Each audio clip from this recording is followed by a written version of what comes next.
let's cut out some parts for a hidden door. One 4x8 sheet of maple veneer plywood, price never to be disclosed. Cue the time lapse.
And there you go.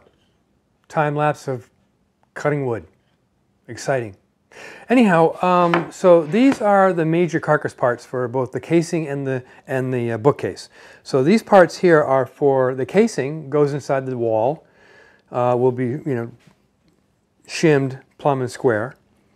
These parts here are for the bookcase itself, top, bottom, two sides, and a fixed center shelf.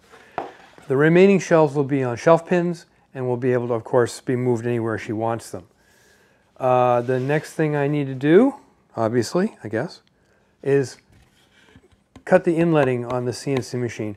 I'll basically do a time lapse of one of those happening and then chuck up the rest of them and finish them and show you the finished parts with the hinges screwed in place. Then I have to cut the shelf pins into the sides of the bookcase and then manufacture the shelves. Then I can assemble the whole thing. We can take it up there and put it in place. And this week I'm going to go up and make measurements for all the trim pieces that are around her regular doors and stuff in the house, so I can make some trim to go around this so it kind of looks the same. That's where we're at. Those are the next steps. So let's get over to the CNC machine and at least cut one of these out on camera quickly if we can. Another day, another shirt, different shirt. Wearing this in here because, as I showed in a previous video, we have HVAC in the shop and it's nice and cool in here, and I like it that way.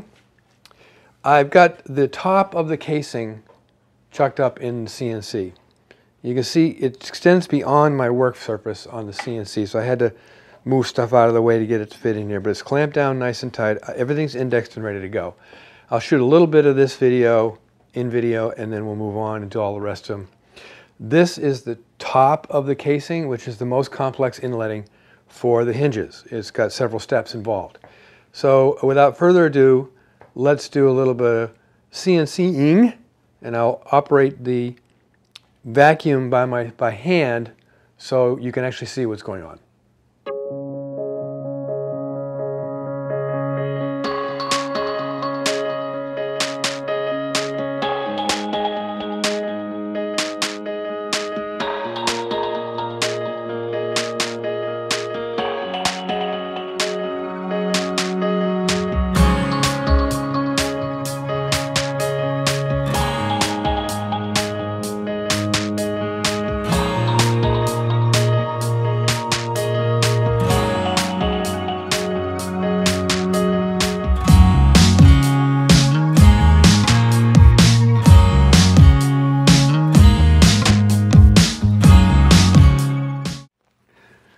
So that actually cut in the reverse order. Mistake on I should have just moved the pocket for the plate first to the top, so it would cut that first, then it would cut the inletting for the rest of it.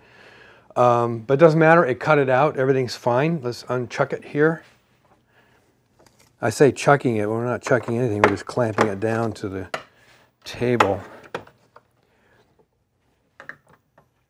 to the spoil board.